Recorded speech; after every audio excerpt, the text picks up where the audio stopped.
This is Guardian Radio, your station for up-to-the-minute news, intelligent, interactive, and engaging conversation. 96.9 FM. The views and opinions of the hosts and guests are their own and do not necessarily reflect the position of the management and staff of Guardian Network.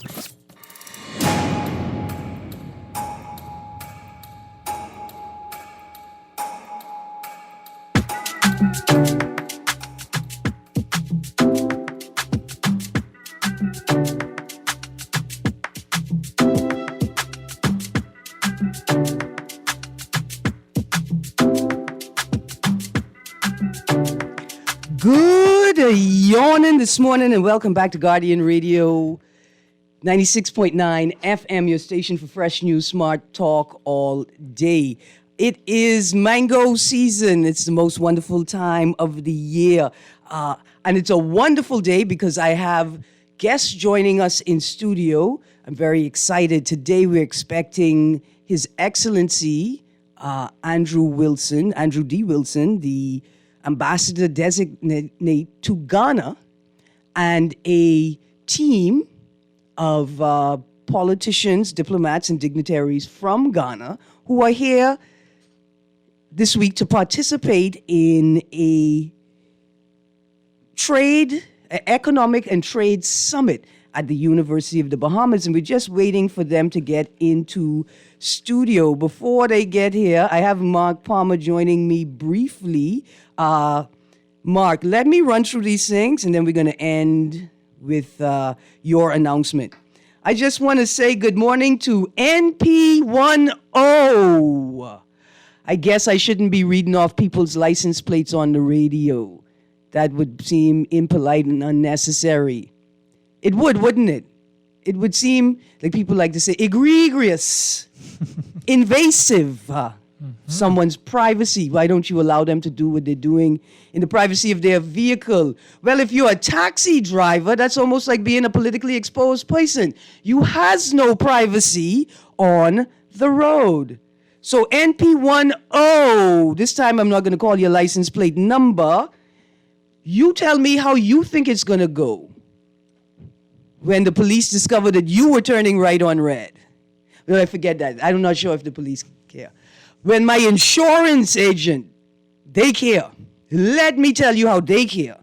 Finds out that you were turning right on red. I want to say good morning to the driver of the garbage truck, whose company name I won't mention at this time, who decided that he wasn't going to wait in traffic, that he was going to go south in the northbound lane in the access way from Village Road to Montague Beach. Dear Royal Bahamas Police Force, how much evidence do we need to give you that we need you on the roads patrolling for traffic infractions and not profiling the Negroes? Yeah, what would be interesting to find out is if our insurance claims have gone up since that legislation came through on left. Red. It should have gone because it's reckless. I want to make a note. I want to say Godspeed, and I hope everybody who was involved in that accident at Shirley and Mackey Street. It looks like maybe this morning, could have been early hours of the morning. I hope everyone is okay. Your cars aren't. It's obvious by the debris in the road, which leads me to another point. Who is responsible for clearing the road of debris after an accident? Is it the insurance companies of the vehicles being driven? Is it the drivers themselves? Or is it the police?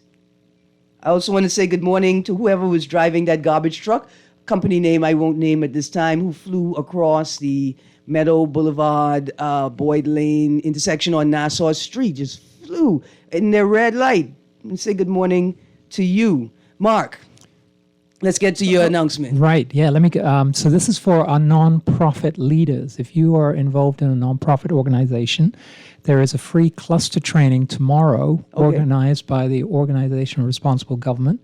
It starts at the Harry Seymour Library at UB. Starts at 10, it goes 3:30, lunch is included, noted well, lunch is included, and they're going to be talking about communication and advocacy for social action. So if that's something you want to achieve for your nonprofit, do come along. Absolutely. You can register on, go onto Facebook or go onto Organization for Responsible Governance.org, and register there. Right, and I say to people, even if you don't want to be a part of the formal, official, like NGO structures in the Bahamas, or you're real grassroots or you're real small, you may not even see the need for registration. Go out to events like these so you can still get a sense of what's happening in these in the field and what opportunities exist for you when you are ready for capacity building, or if you need funding, especially emergency funding in a small island developing state like the Bahamas. So, Mark, you going to be there tomorrow? Definitely. Won't miss it for the world. I may ask you to zoom in and tell us about some of the types of organizations that are out there so people could get a sense of whether their organization really fits within the space, you know. That's it's great because it's cluster training, so you don't really know who's going to turn up, but there's always opportunities for partnership, learning from each other. And I think the idea is to get a whole lot of nonprofits working together, moving forward together as a team rather than in silos. So it's a great initiative. Absolutely. Thank you so much, Mark. Before we transition, I think our guests have arrived in studio. 2 quick notices. Did you all know that today, May 16th, is International Day of the Boy Child? What a wonderful time to be alive. No, it's a good thing. I know you weren't laughing for that reason, Mark. You thought I was going to say it's International Day of the Mango Tree, right? No, well, you took the word out of my mouth. Yeah, mango. I'll bring you some next week. Thank you so much. I promise. Thank you, because I need to rub some mango on my foot. Oh, not on your hair? No, aloe for your hair, Okay. mango for your broken foot. Thank you so much, All Mark. righty. The day is International Day of the Boy Child. It was founded in 2018 by Dr. Jerome Chiluksing, a university lecturer from the Republic of Trinidad and Tobago. It focuses on boys and their well-being, their needs to feel happy, healthy, and valued within family and community. And the theme for this year's International Day of the Boy Child is boys and their mental health. I'm sure David Williams, the men's desk at the Department of Gender and Family Affairs have wonderful activities planned for today. Did you know there's a movie at Island House this Saturday at 6 o'clock on gender? It's in the Bahamas. Did you know that? You mean Two-Faced? Two-Faced, Gender yes. equality Yes, in the Bahamas? I'm going to go and see that. So Awesome, you should go and see Yeah. it. I'm in it. Oh, you're in it? Yeah, Okay, awesome. Yeah, I'm in it. I teaching you to I suck make a eggs, huh? contribution. Okay, within it, wonderful. Okay. Yeah, Just awesome. thought I'd throw that in. No, man, thank you. And because these are the things that we consider when we're talking about gender equality. We're about to go to a break. So as we go to the break, remember, Saturday, the 13th of May was World Migratory Bird Day. This year's theme is Water Sustaining Bird Life. It's celebrated annually in May and October to raise awareness about the importance of migratory birds and their conservation, and to celebrate these incredible birds and their incredible journey. Thank you, Mark.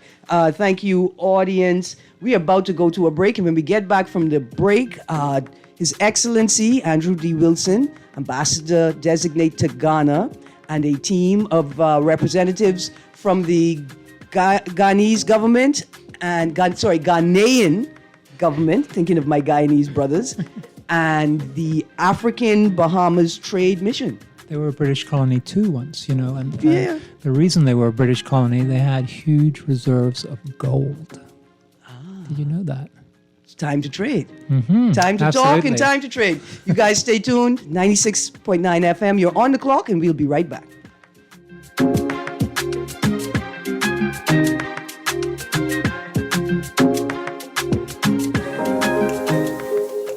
Love the show? Want to give your support? Become a sponsor today. Call 302-2300 for our rates and packages. That's 302-2300. Become a sponsor on Guardian Radio 96.9 FM. Fresh news, smart talk, all day. Beulah gal, can you believe this? We are now the patrol queens of the neighborhood. We now large and in charge. So we need to check out what's going on in everybody's yard. What about that gun that we know that Junior and his homeboys just ran out? Can we report that too? Of course we can. then? But we could be in deep trouble if they find out. We need to report what we see, Beulah. When you call Crime Stoppers, they just answer your call in Miami. So then we can report everything? Guns, where they hiding the drugs, who shoot who part of which gang, or who disturbing the peace with the loud music and the motorcycles. Then our neighborhood will be the best in the Bahamas. And everybody gonna want to come live here. And then our house price will go up, gal. So what we waiting on? What's the number? If you see something, say something. Let us all pitch in and stop the crime before it's your time. Call 328-8477 from Nassau or 242-300-8477 from the Family Islands. Or text us through the Crack Crime Bahamas app.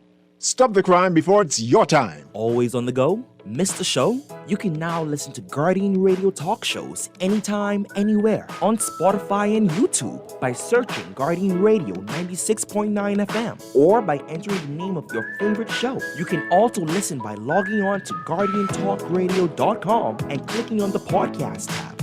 Guardian Radio, continuing to provide you with fresh news and smart talk anywhere, anytime, all day. This is Guardian Radio 96.9 FM. Fresh news, smart talk, all day.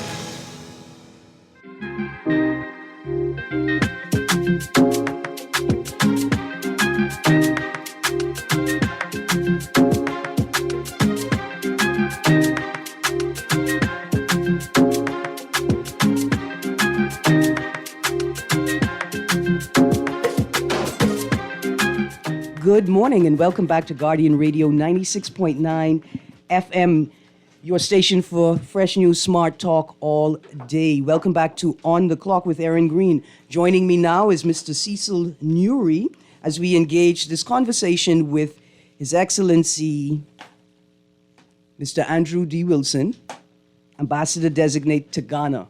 Very excited to say that, sir. Thank you very much, Ms. Greene. I am excited by the opportunity, and I would like to start by thanking our Prime Minister for providing me with this opportunity to write my legacy at this stage in my life on the great continent of Africa, our beloved motherland. Yes. We have with us here today the Minister of Information, the Honorable Kojo Nkrumah, and the CEO of the Ghana Investment Promotion Center, the Honorable Yofi Grant. Gentlemen, please introduce yourselves. Thank you very much. You don't want to start, Yofi. Let's make sure I'm putting the mic a little closer to you. Kojo Nkrumah. Yes, sir. I am a member of Parliament from Ghana, and I double as the Minister responsible for information from the Republic of Ghana. It's good to be with you this morning, Erin. Absolutely. Thank you very much. Right. My name is Yofi Grant. I'm the Chief Executive of the Ghana Investment Promotion Center, an office under the Presidency, and my job is to connect with you all, and I'm very delighted to be at the station this morning. Absolutely, thank you. I'm pleased to host this conversation. I think we have lots to talk about. We have an event to announce and share details about, and then we have to get to talking about the rest of our lives. Yes. And the way forward from here. Yes. Absolutely. Mr. Newry is also eager about this subject matter. I myself am an agribusiness consultant, so I'm also personally invested in this discourse today and the larger discourse at the state level and at the community level. And I guess, Mr. Newry, the first question I want to ask is, why Ghana and why the Bahamas? Why Ghana and why the Bahamas? I first went to Ghana 17 years ago to celebrate the 50th anniversary of their independence, and it just so happens that we are now approaching the 50th year of our independence. What took me to Ghana was, as a young man, I read a very important book called The Philosophy and Opinions of Marcus Garvey, and it has had a significant impact on my life. So Marcus Garvey was the mentor of Dr. Kwame Nkrumah, who, and as a result of Marcus Garvey's mentoring, Dr. Kwame Nkrumah is the founding father of the Republic of Ghana. And one of the first things he did is he placed the black star in the Ghanaian flag as a tribute to the Black Star Line, for which Marcus Garvey is well known. And so I went to Ghana as in that same vein for the 50th anniversary of their independence. For those of us who might not be aware, Dr. Robert Love, a Bahamian, was the mentor of Marcus Garvey. And so there is a direct link between so in a sense, Dr. Robert Love has played a role in the establishment of Ghana. I'm compelled to say perhaps we've birthed the movement that we are now been called to help mature. No question about it. No question about it. And Marcus Garvey's movement was one of business, entrepreneurship. He felt that in order for us to be truly liberated, to be technically free without economic liberation was meaningless. Dr. Kwame Nkrumah continued that message into Ghana. And so I went there 17 years ago. I was there for the 50th anniversary of their independence. I saw the Black Star rise in Freedom Square, and that was one of the greatest moments of my life. Since then, Ghana launched a year of return in which it took a major step in inviting the children of Africa to come back home. I was amongst the many that went back, and have been going back ever since, on average 4 or 5 times per year. As you know, I am an entrepreneur, and the opportunities in Ghana are immense and innumerable. I'm not just talking about the gold, the diamonds, the bauxite, and all of its mineral wealth. I'm talking about the human resource and its agricultural and the agricultural opportunities. And I say to everyone that would listen that the opportunities that exist in Ghana today are tenfold those that existed in America at the turn of the century when the Fords, the Rockefellers, the Mellons, and the titans of industry were created. And I think that us Bahamians, and with as a result of our ancestor, Dr. Robert Love, playing a role in the creation of Ghana, we as Bahamians ought to we owe it to ourselves to at least go and look and see for yourselves the opportunities that exist in Ghana. In closing, I will say that $10,000 today, if you have $10,000 in the Bahamas today to invest in Ghana, it has the purchasing power of 100,000 US dollars in Ghana. I started my business 30 years ago with a $14,000 loan. Today you can't even get a lease and first and last month's rent. With that $14,000, I can establish a substantive, medium-sized enterprise in Ghana. So I invite the Bahamas. Don't take my word for it. Come to Ghana. Go to Ghana. Look for yourself. Come and visit and be at our summit. Hear the opportunities from the horse's mouth. Or should I say the lion's mouth? Absolutely. Well, in fact, I was going to say, come and look for yourself. Yes. Like Arlene Nash Ferguson says in her famous book about her relationship with John Canoe, I come to get me, I come to find me. And so don't just come and check out Ghana for yourself, but come and look for yourself. Come and look for yourself. In Ghana. Yes. I think we talked about the modern day historic cycle, right? The relationship from Robert Love to Andrew D. Wilson. That cycle there, but we can go back a couple of hundreds of years. Oh, yes. Right? When our ancestors were first enslaved and transported, and we built this new world. Our ancestors built this new world for the benefits of the Europeans. Yes. I want to say good morning to John Kwa II. Yes. Known on Bahamian soil as Christopher Davis. He, accompanied by his mother, the spouse of the Prime Minister, was coronated and brought into the Hunter family. Yes. And it's a wonderful moment because he is now the modern representation of John Qua, who began his journey assisting traders. Yes. And then realized that he had to take control of the trade. And so here we are now, several hundred years later, taking back control of the trade and hopefully creating opportunities across continents, across regions, across brothers and sisters. No question about it. So the first question I know about the mangoes. I know you got mangoes. I've done my research. But what does Ghana have that Bahamians need, or more importantly, don't know that they need yet? What Ghana has? Well, I'll say this.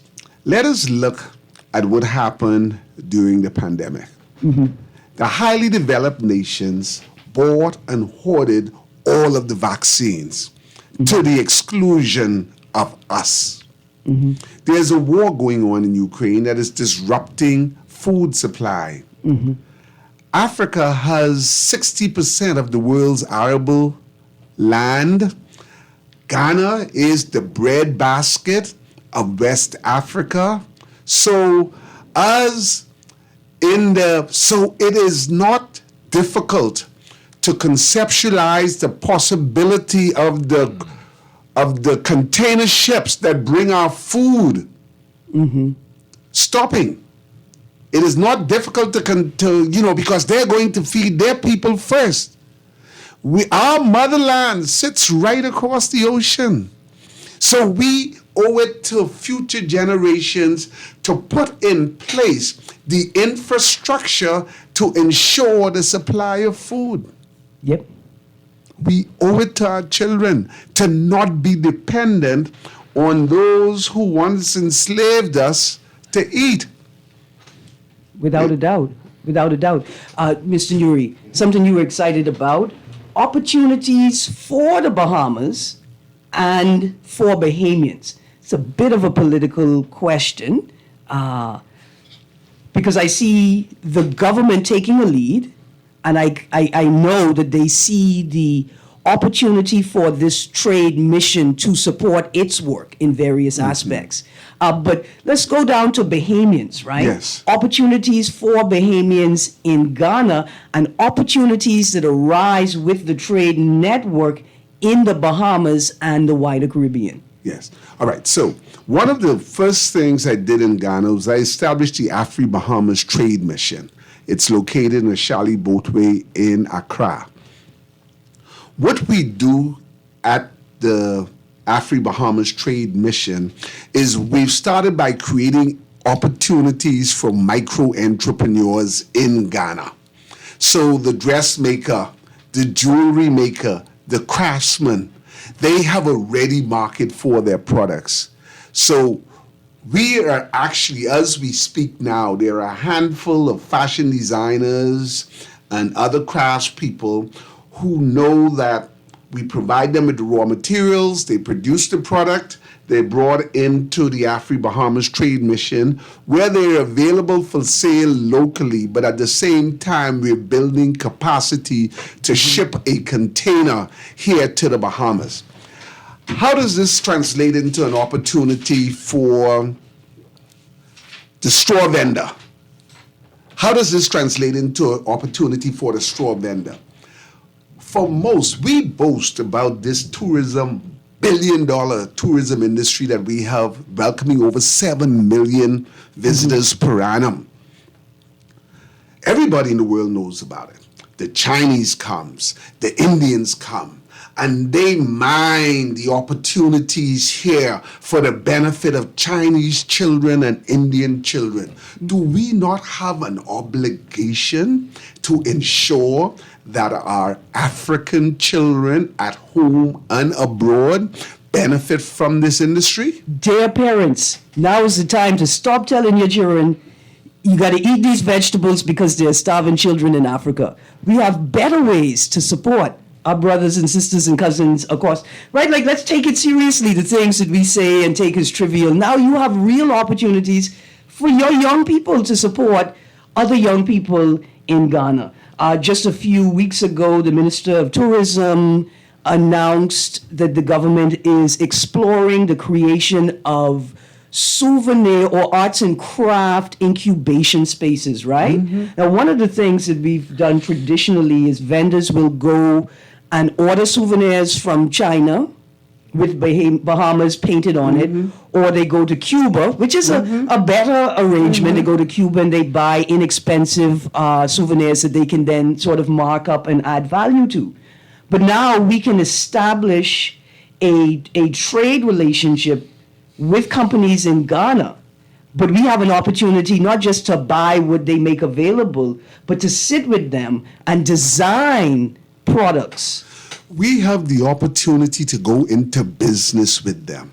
Okay. Those micro entrepreneurs with a $3,000 investment, a $5,000 investment, you can build a relationship where they can produce the products to send and ship them to you.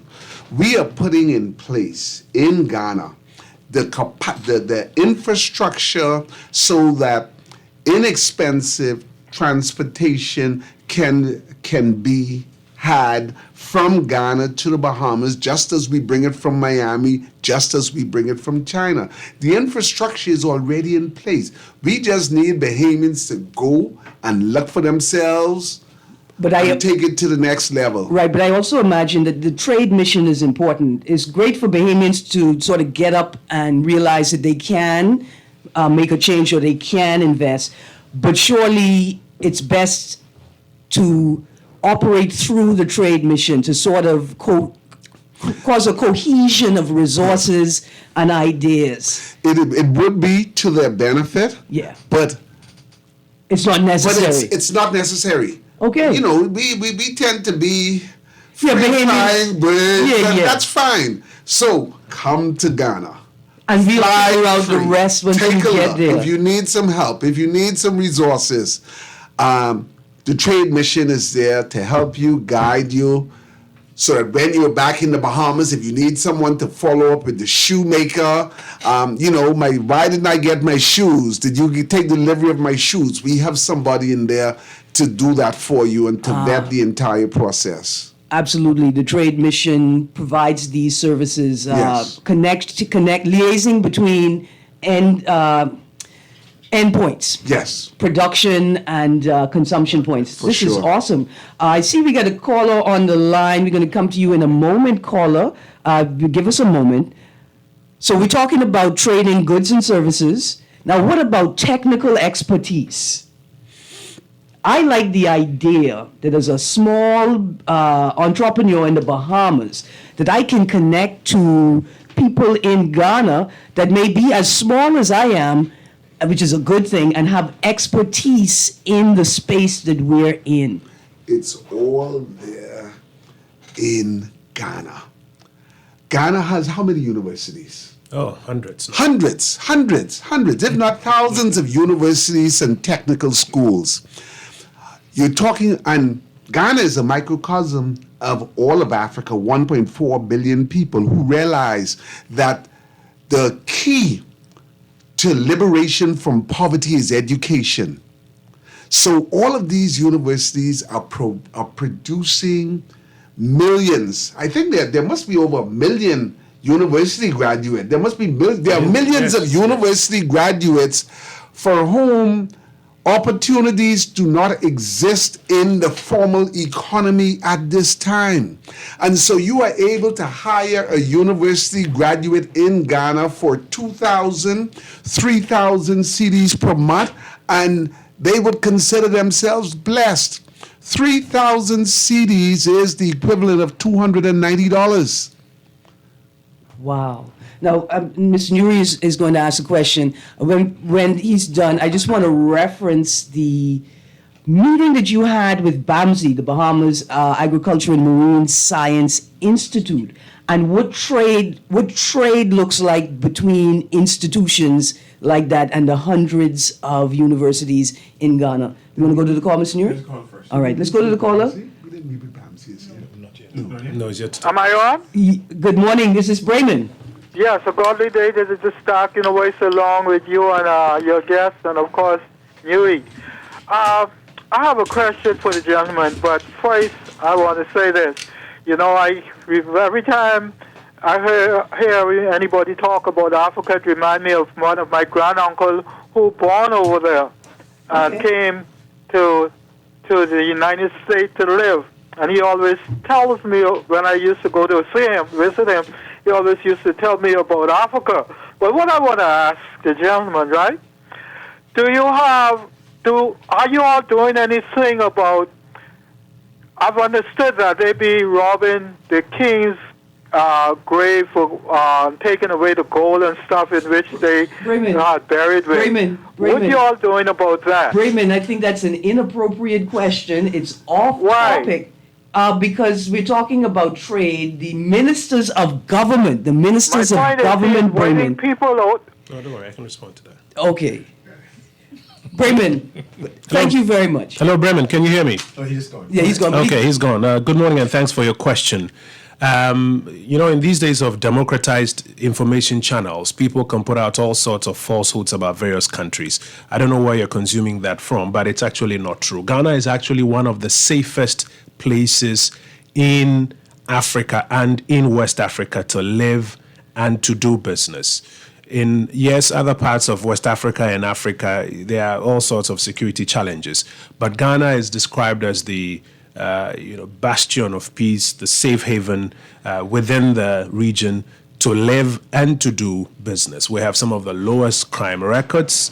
We have some of the safest neighborhoods where you could walk out at midnight, whether to the beach or to wherever, and not, have a glimpse of fear, whether for your life or for your property. So I'd like you to, disabuse your mind of that. And to have clarity that actually Ghana is a beautiful paradise to live in, to do business, and to acquaint with your people from the motherland. Absolutely. And to Brayman and other members of the audience, this is why this is a wonderful opportunity. An opportunity to touch the road, touch the soil yourself, and dispel the myths and mythologies that have been devised about Africa and our African brothers and sisters. Just following up on what the minister said, in Ghana, I go walking at night. Mm-hmm. The first time I did it, I'm walking along the street and a group of young men, looks no different from the young men that we see in Nassau today. They come walking up in the opposite direction, and normally I got tense. I was concerned. And as they passed me, they said, "Good night, sir. Good night, sir. Mm-hmm. Good night, sir." And I was at ease. Mm-hmm. I go walking at all hours of the night in Ghana. At night, I get into my yard, I lock my gate, I barricade my house, and I don't want to go driving at night. Mm-hmm. And that's not to say to denigrate the Bahamas in any way, but we know what's happening here in terms of crime. I feel safest when I am in Ghana. Sometimes person will call me, I was in Ghana when the bombing went off in Kenya, and my family started calling me, "Andrew, are you okay? Are you okay?" Ghana, all of Europe, America, China, and many countries of the world can fit into the continent of Africa, but we can't listen to the propaganda that's put into the media about Africa. It is intended to keep us separated from our motherland and our inheritance. And good day again.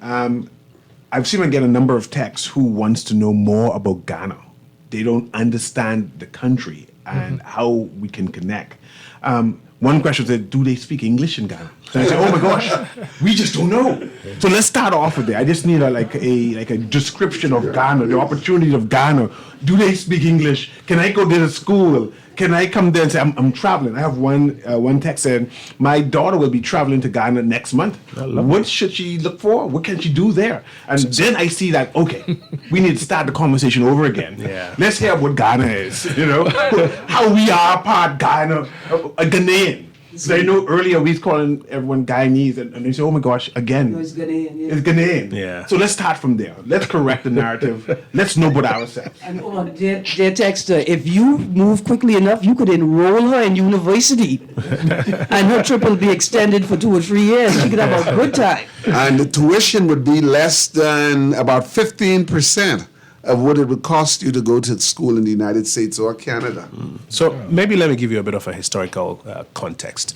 All of us who are persons of black origin have a history and have where we originate from.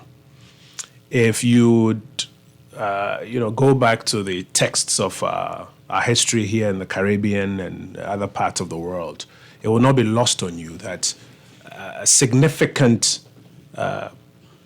proportion of us came from some of the early slave ships that left West Africa heading to Europe and the Americas.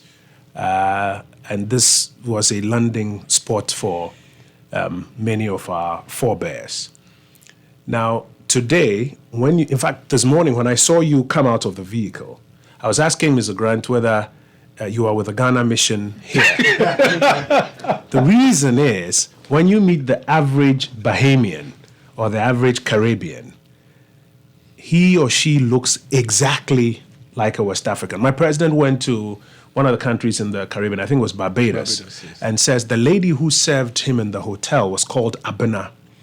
And Abena is a typical Ghanaian name. There are about 67 forts and castles that were built across the West African zone, for the colonization period and to, also facilitate slavery. About 37 of them, we're told, are in Ghana. So there is a strong historical connection between the people of West Africa and the people of the Caribbean, Bahamian space. Ghana is a country that was, may I say, properly so established as an independent country in 1957. But prior to that, we, like all other Africans, lived in our families and tribes in, the various parts of Africa. But after colonization, English is our official language. We've got a number of lovely tribes. The Hunter tribe, as you mentioned, is just one of our many tribes. In fact, I just had a text to share. I'm going to say good morning to Miss Angelique McKay, who is a part of the Bahamas delegation to Ghana. The first 3 slave ships that came to the Bahamas came from the Hunter region in Ghana. Yes, and so we are family. We are the same people. Now, there are several things that you will find similar between the people of Ghana and West Africa and the people of the Caribbean and the Bahamian may I say, islands. In fact, 2 days ago when I ordered dinner in the hotel, it was exactly like what we eat in Ghana. It was, exactly. And thyme it was. And then you have plantains and bananas and, rice and beans and all of those. The story of John Canoe, as I heard, as compared to the stories of the Angkors in the Ahanta and the western regions of Ghana, you can't even tell the difference because we are the same people. Now, 400 years ago, these connections were quite regular. But over time and economies and civilization, we have drifted apart. And what we, under the leadership of President Akufo-Addo, started in 2019 was to open our arms and say, let the children of Africa come back home and experience that intimacy, that spiritual reintegration with the motherland. And it's been beautiful since then. Now, when we finished with what we call the Year of the Return, which marked the 400th anniversary of when the first slave ships left and, docked in Jamestown, we now move to what we call Beyond the Return, where we are seeking to have a permanent communion, a permanent, relationship with our brothers and sisters and our cousins across the oceans and in other parts of the world. And what that has led to is a regular exercise of growing stronger ties. So, for example, this mission is aimed at bringing Ghana and West Africa closer to our brothers and sisters here in the Caribbean, and inviting our brothers and sisters to also, come back home and experience the motherland. Now, you started the conversation on the question of what would I find in Ghana. And I think Mr. Grant will tell you that the first thing you will find in Ghana is opportunity. Beyond the similarities and the relationships and, that spiritual recognition, you will find opportunity in abundance. Opportunity for yourself, opportunity into the rest of Africa and the world. And if I just may briefly explain. You may be somewhere here in the Bahamian area or in the Caribbean area, and in terms of access to markets, they may be limited. Africa is a land of 1.4 billion people. Wow. Compare that to the Chinese or to the Indians. 1.4 billion people. And now we've opened up Africa as a free trade area. And Ghana is the only country, in fact, there's a city in Ghana called Tema, which sits on latitude 0 degrees and longitude 0 degrees. That's the center of the world, the center of the earth. So Ghana is the gateway, not just to West Africa, but to the entire African continent of about 1.4 billion people.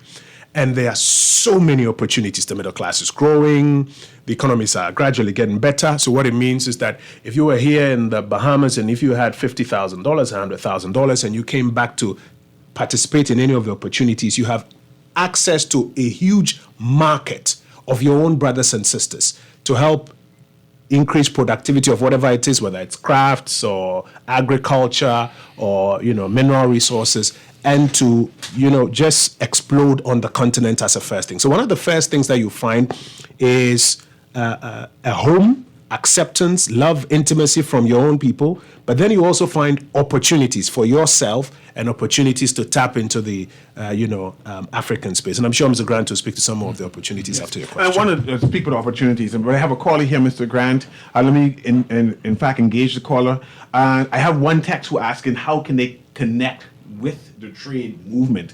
What number can they call? What email can they call? And I'm sure, and not that yet, Andrew. I'm sure the Ambassador Andrew Wilson will give you details on that shortly. But I want to engage the caller then and go back to you, Mr. Grant. Go ahead, caller. Can you hear us? Good morning, Mr. Nuri. Good morning. Go ahead. Hello. Good morning, Sparky. How are you this morning? Good morning, Miss Greene. Good morning, Andy. How you doing? Morning, my brother. Sparky here. I heard you talking to the universities and the amount of universities in Ghana. I've contacted many people in Ghana and had conversations over social media. It appears to be the most beautiful place, nice people. But what I don't understand is, even up to this day, 2023, after all the history you hear about what certain people did to the Haitian island of Hispaniola, well, let's say Haiti, not the total island of Hispaniola. But to this day, when our children, as much money as we spend to send them off to great schools of England, Canada, and America, when we talk about other institutions like the schools in Cuba, where here they have some of the best medical schools, in China and so forth, when they come back, we still acknowledge that England, Canada, and America, our children, when they come back, sometimes with higher degrees and better scores than even Americans in their universities. When our children come back to apply for a job, they want to give our children money where they only can live down on Carmichael Road. But the foreign consultant or something, they want to give them salaries where they could go to St. Andrew's Life and Peace School and live in Cable Beach and so forth. Yeah. Why do we still hold the American, Canadian, and England? Very, very good point, Sparky. If I can respond to you, the days for looking for a job is over, in my view. It is a time for opportunity. As a young man, I was about 17 when I became, 21 when I became an entrepreneur. And I asked myself, if I can come and work for the Jewish gentleman, Mr. Brown, for $2 an hour, and he can make a profit off my labor. If I cannot go out there and at least earn that $2 for myself, I am an inferior being, and I knew I was not an inferior being. This is the age of opportunity. We must tell our children, go out there, find opportunity, create and develop opportunities. Okay, thank you. Sorry. I obviously going through the 700 questions that I have to ask you. Question from a texter, put them first. They're very excited about exploring Ghana. I've never been. For people who have never been and are a bit anxious about traveling well outside their existing travel zone, are there packages available? Is there any Bahamian, anybody who's a part of the mission or affiliated with you that organizes or facilitates travel packages with tour guides to help learn more? Where there's a will, there is a way. I understand Miss Orchard Burnside, the daughter of our noted artist Jackson Burnside. And Palm Burnside. And Palm Burnside. Yeah. Yes, thank you. Is in the process of organizing tours to Ghana. I spoke to Palm recently about it, and here again, that question creates an opportunity for Bahamians. We are in the tourism business. Exactly. Give me a call, chat with me. I will help you and point you in the right direction to organize tours. I'm not a tour operator, but I will point you in the right direction so that you can create that opportunity for yourself. Look at Two Cousins Tour Company, where we take Europeans and people from the global north to visit Two Cousins and see how they have lived and evolved together but separate over the decades. Yes. This is wonderful. Mr. Nuri, I want to ask 8 more questions, but we are just at the end of my hour. And I know when we transition into the next hour, we're going to talk a bit more about the event taking place starting tomorrow at the University of the Bahamas. Yes. Producer, let's try to take that call very quickly. And I am looking at these texts. As a Bahamian, how do you begin the process of applying for citizenship in Ghana? All right. Now, I'm going to be honest, dear Mr. Grant, I felt like I lost one just now, and I see the smile because you gained one. I know they're going to be in safe hands, but I just want to, emphasize that you don't need to be a citizen of Ghana to be able to trade and to participate, right? But it doesn't hurt. No, but I always say to everybody, it begins with making your first trip. Come, take a look. Yeah. See Ghana for yourself. See if you see in Ghana what I have seen in Ghana. Meet people, look around, ask questions, and then you move forward. I know one of the things I am anxiously campaigning for is the removal of visa requirements for our people to travel back and forth. The genius of the European is as such that they separate a family and they put all of these laws in place to keep you separated. So we need to get to the point where the family can reconnect without having to go to Cuba or New York to get a visa. We are extended family people and not nuclear family people. We live with our cousins the same way we live with our brothers and sisters. That's right. Let's go to this caller quickly. Good morning, caller. You're on the clock. Good morning, Ms. Green, and to your guest. Can I get Mr. Nuri's number, please? Sure. Producer, can you take this call? And producer, okay, he will facilitate you. Thank you. All right, there we go. Yes, sir, I think I need to, because I see that there, all these years of separation, there's a huge information gap. But let me just take a step backwards. The African continent has a population of one. And you know what, Mr. Grant? I want to hear this entire story. Okay. We're going to transition to the next show, and I'm going to have you lead the charge. Okay. And also want details about how can we connect with you immediately. Because I have a number of texts who said, but I want to be a part of this, but you ain't saying how to connect. So we'll start off with that. We'll Okay. start off about the right narrative. Right. So I'm going to take a brief break. We're going to start the next part of the show, and we're coming directly to you, Mr. Grant, who Yes. is the CEO of Chief Executive Officer, let's see if I can pronounce it, Ghana Investment Promotion Center. So we're going to start off that conversation there. So I just didn't want to interrupt you with the commercial. But look, you do your tail end. It's a wonderful time, my brother, Mr. Nuri. Have no fear.